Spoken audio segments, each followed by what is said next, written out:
Great to be here. Exciting news. My name is Yesha. I was called in by Ophir to make sure you don't fall asleep in this afternoon, which is a big challenge here. We have quite an interesting question, which is how to develop an application for the mobile market. This is a big challenge for a developer. It is not just a programming or development challenge, it's also a business challenge as platforms change and new features evolve. And I've asked our distinguished panel to conduct this in three phases. The first is just to introduce yourself and tell us a little bit about your background which relates to this. And then we will follow from that. I will just say a few words about myself. My day job, I'm a professor at Tel Aviv College. I am heading a MIS program, starting with kids that do know nothing, and hopefully in 3 years become either entrepreneurs or IT managers or things like that. I'm also the president of the Israeli Internet Association, and in that capacity I served in the last 3 years as the head of the W3C, W3C head of Israel, so I was supposed to push HTML5 all over Israel, so I know a little bit about that. I also served a little bit as a venture capital firm as part of JVP, so I saw many things there. And I'm also a user. And as that, I can attribute to the many applications that I use. Go ahead, we'll just start on the left. Please state your name and your background and how is it relevant to this question. Go ahead. Good afternoon. So I'm Dion Cornett, Vice President of Strategic Alliances with Red Hat. And all right, so Dion Cornett, Vice President of Strategic Alliances at Red Hat. I'm responsible for a number of programs within Red Hat that are about driving technical integration with partners who we jointly take solutions out to market. And Red Hat's particularly excited about the mobile market because it changes the computing paradigm. If you think about the traditional Microsoft-centric desktop, that was sort of that paradigm established in the 80s, computing is changing very quickly. One of the stats I liked this morning during the vServe presentation was the number of people in India accessing the web on a mobile device is now as large as the number of people on a desktop. And if you recall that graph, it was very quickly growing. And so in the next few years, it's fair to say in a place like India, more people will access through a non-desktop than through a desktop. And so for Red Hat, this provides us an opportunity to, where we excel, server-side, data-centric solutions, to have an even bigger role in IT than we would in sort of the traditional desktop paradigm. In terms of specific involvement in the mobile market, I actually am a board observer for a company called Accelerator, which does a cross-platform development tool called Titanium. I'm an observer on that as part of managing our venture portfolio, and Accelerator is a Red Hat investment. Hello, I'm François VIALLON. I'm the CEO and co-founder of StarDust. StarDust is a user satisfaction company I co-founded 2 years ago. We work with 14, 15, 500 companies to help them to reach their business objective on mobile. So we work with them during the testing phases and after to manage the reputation of their applications among the app stores. So we are based in Marseille in France, and that's why I have a little accent. And we in Marseille we have a mobile phone library with more than 1,500 different devices, either feature phones, smartphones, and tablets. We deal with companies who have most of them have a business objective through the mobile to reach new customers, and we validate the user experience during the different phases before the launch of their application to be sure that the application fits their objective. That's why we see during the U-test panel. And afterwards, we sell a subscription, a monthly subscription, because we buy one new device per day to be sure that their application will still work on the new device, either for the mobile web or either for application. Excellent. Thank you very much. Hi, I'm Shai from Codename 1. We provide a platform for Java developers, allowing them to write their application once and have it work on all mobile platforms from iPhone to Android, BlackBerry, Windows Phone 7, etc.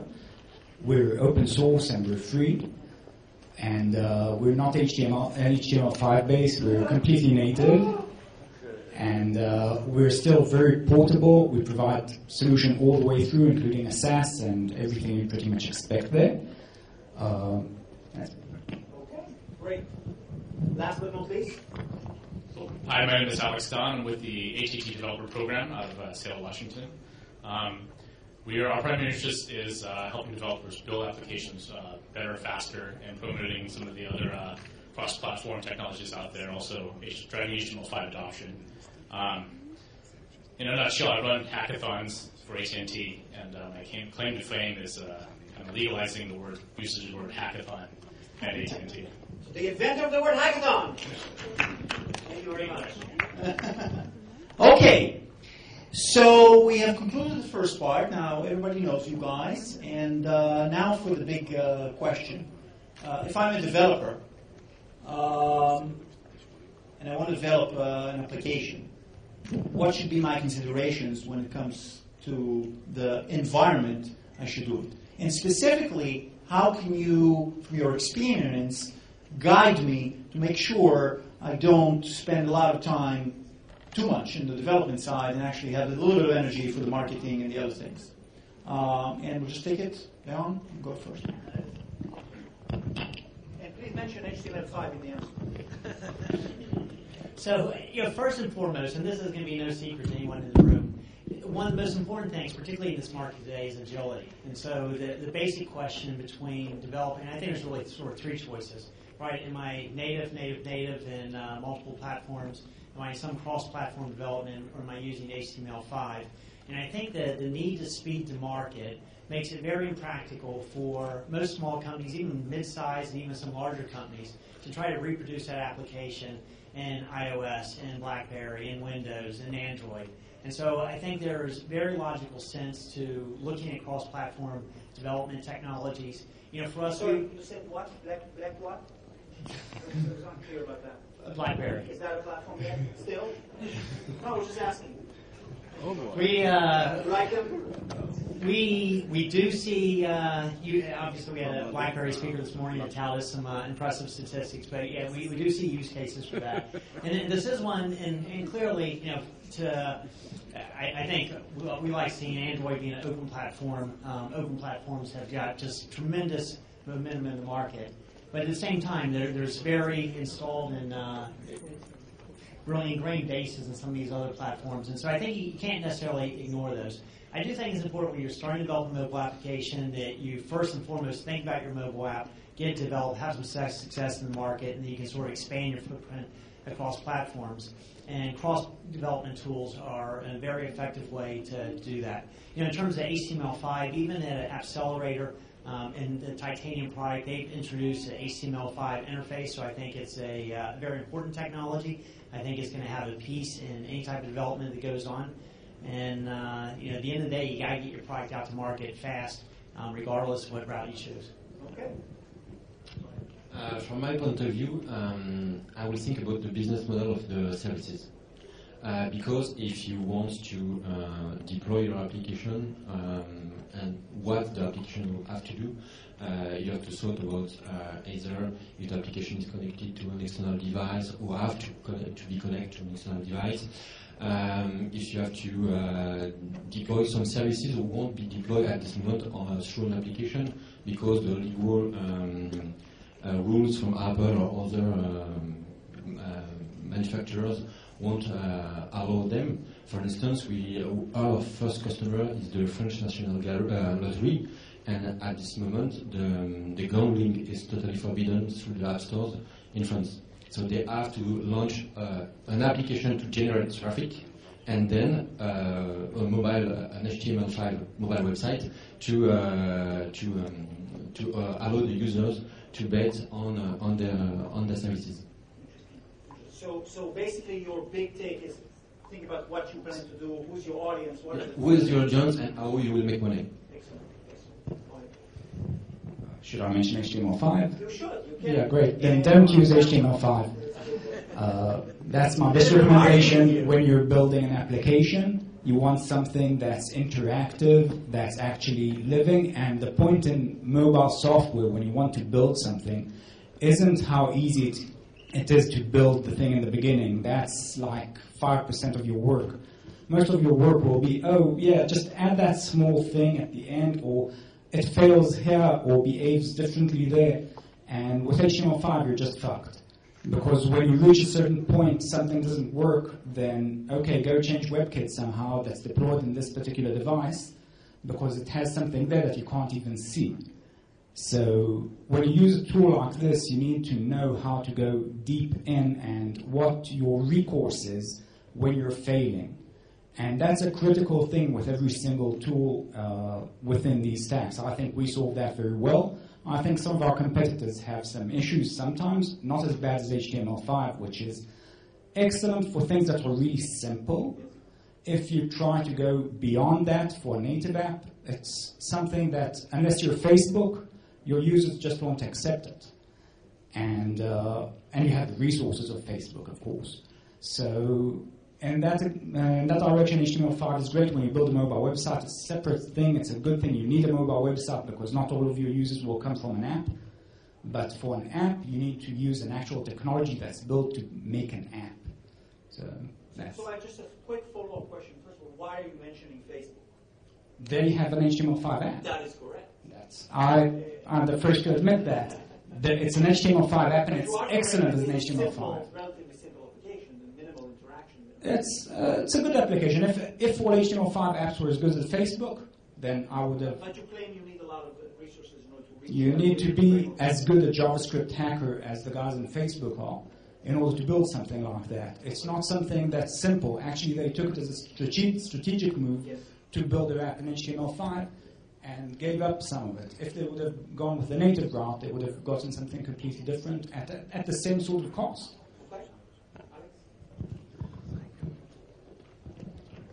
So my experience from seeing how developers go about this, answering the question about how do you figure out how to choose what to do for your technologies when you're building your application is really just to go out there and learn, right? So at hackathons, everybody learns socially from everybody else, asking what is Accelerator, what is ANSCA, what do you guys use for your tools? And so it's really kind of a social method to, when you go out there, network, and figure out what's kind of going on. So. I have mine. Figure it out. I want to move from the sort of development consideration into sort of the business and ecosystem considerations. So I think, but I have a show of hands. How many people here are actually developers of applications? That's a good chunk. How many more on the business side of things? Okay, so let's just serve you guys also. So it's clear today that you have something like HTML5 and maybe something like your product, which allows you to do something for all the applications. It's also clear that some of the platforms are, and I actually wanted to ask you specifically about that. Do you think these people, Apple and maybe some of the other manufacturers, are a little bit blocking the HTML5 movement, actually trying to gain their own benefit with independent applications? What do you think? I don't think they do that on purpose, but they are definitely doing it. They are doing it. Apple claims it's not on purpose, that the JavaScript runs on half speed when it's inside an application, but they claim it's not on purpose. Yes, but it does happen. So from an ecosystem point of view, and actually working with other players, and what would be your consideration? Give the business people here some guidance as to how to guide the development people to how to choose the platform. I think along the lines of, what do you want to do and what does it mean? You essentially need to define recourse when something doesn't work. So if there's a failure, if the platform isn't sufficient in some way, how do you exit into native? Because effectively, the worst case scenario that you could ever have is that you've developed the entire application, and because you need something essential in the end, and you can't add it, you have to actually throw it all away and rewrite the application. So if you have the ability to write a small portion in native to essentially keep the code, but only have a small portion work as a native library, then you have that proper recourse where you can actually do that special case. Yeah, exactly. So most solutions have that to some degree. They don't always allow that to interact with your existing visual side of the application. So with PhoneGap, for instance, you have to actually transition to a different screen in order to write actual native user interface. You can't embed it, you can't do things like that, so that's a risk. If you reach that certain point, you might have to rewrite a more major portion of your application to support that. So that's a bit of a problem there. So I candidly believe that this is going to be sort of a limited or short-term business issue. You know, and obviously I'm biased here, but in the long run, open always wins.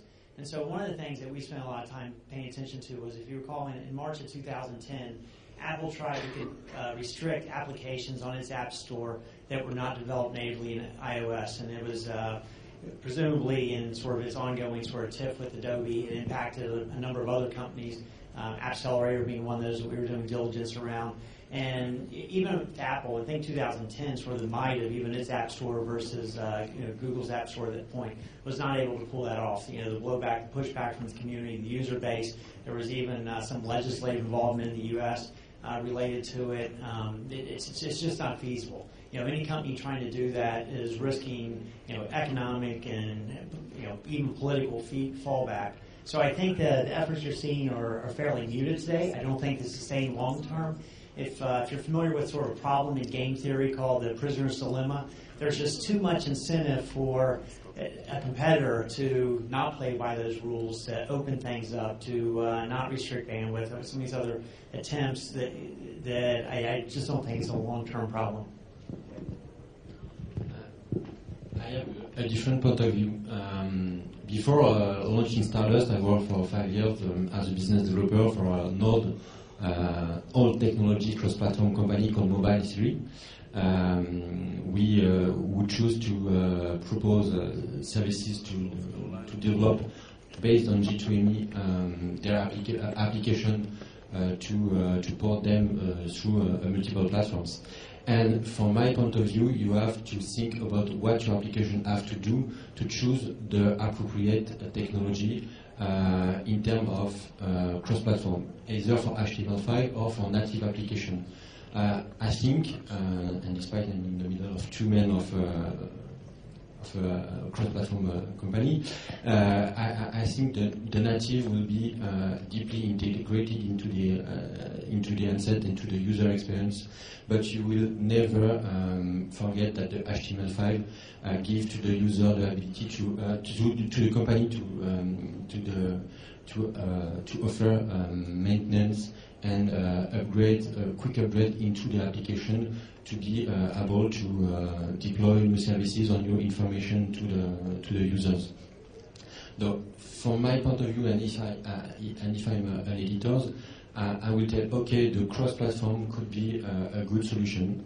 HTML5 is a good solution, but you have to find a good trigger between which part is in HTML5 in my application and which part could be natively in the application.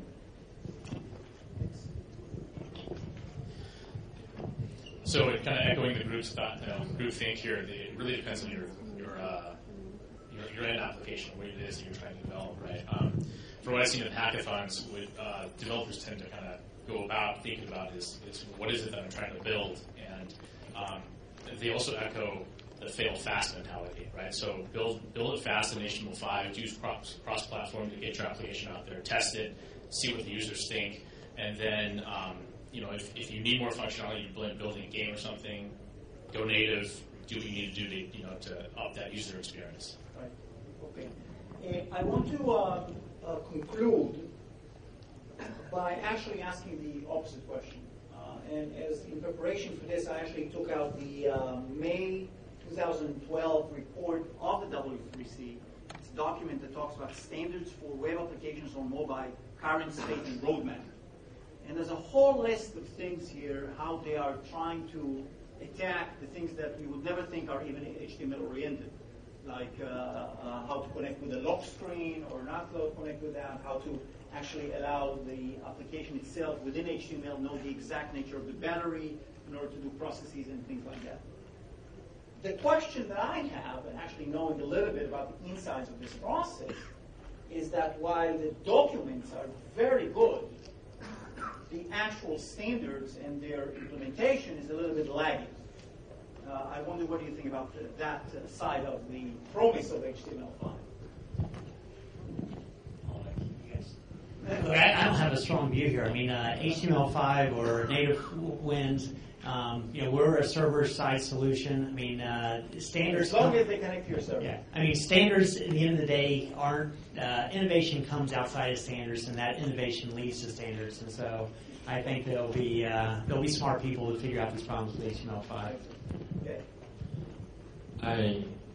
My point of view is that standards is not for the mobile industry, because the mobile industry is go too fast for the standards. If you deploy a mobile website, either on HTML5 or on other technology, you deploy the standards. The implementation will be really different, and 2 months after the launch of the application, the new implementation of the standard have changed. So my point of view, when we test either mobile website or mobile Android application, the minimum different handset we have to test is 25 or 50 different handsets to be sure to fit the different implementation of the standards. For Android, it's the same for iOS. At StarDust, iOS represents nearly 40% of our global turnovers, and despite its three main handset, hardware handsets, we have 25 different configurations in-house to make the different testings. So standard is good, but not for the mobile industry. Oh. You know the joke there that an elephant is a mouse designed by committee. So effectively, HTML is such an old standard, derived from SGML and derived from so many other things, and adding to that JavaScript, which is a language that wasn't designed for threading, binary data is a new concept in JavaScript. So when you take that into consideration, and you start adding other sort of things like, okay, so we want lock screens, we want all sorts of things like that, it doesn't really scale all that easily. It's amazing what was done by HTML5 until now. Every time I see something new in HTML5, wow, it's cool that they did it in HTML5. But that's the only reason it's cool, because it was done in HTML5, not because it's actually cool in comparison to anything else. So that's my personal view of that. When I want to choose a solution like that, I just evaluate it on a case-by-case basis, and sometimes I evaluate my team. So if I have a team that are excellent JavaScript developers, and most web developers aren't JavaScript developers, they develop server-side and the JavaScript is manufactured automatically.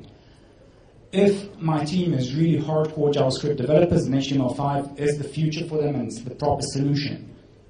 If not, then there's lots of other solutions, including Accelerator as well, and our solution, of course, which is better, obviously. So our primary interest on this side is really helping the developer simplify the application development process, and that's our primary interest in driving HTML5, adoption standardization across mobile handsets. And to this end, I'm involved in trying to get the browsers together and making sure that if you're making something that an application that uses Canvas that is the function that you're using. Does that function work across all of our different phones on the AT&T network, right? And so, we're doing what it takes to try to get to make the development process easier for the developers. So, before I wrote to myself 3 things. I'm not going to tell you. I have a few more minutes. Is there somebody in the audience that has a critical questions that they cannot? Everything is totally clear. Or they want to go to a break. I I think it's more going to the break. Of course. Coffee is So I think we are in a violent agreement about the way to think about this. I think the way to think about it is a combination of, first and foremost, what you want to do on the business side as a company.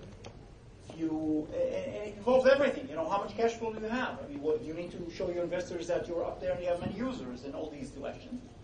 That would be one thing. What do you want to do? What do you want to accomplish? And I think the last point, which I think is extremely important, especially in Israel, is the quality and nature of your team. If your team is capable in A, you should obviously follow A. If your team is capable in B, you should definitely follow B. From my own experience, I would love to see HTML5 serving as a main platform for this. But I'm telling you from an internal process that it simply takes a lot of time for them to get their act together. And I think the point about the agileness of this market, I think, is a critical thing. So lots of hard questions and lots of smart people to go about that. And I'm sure you will talk with each other on the break. Thank you very much.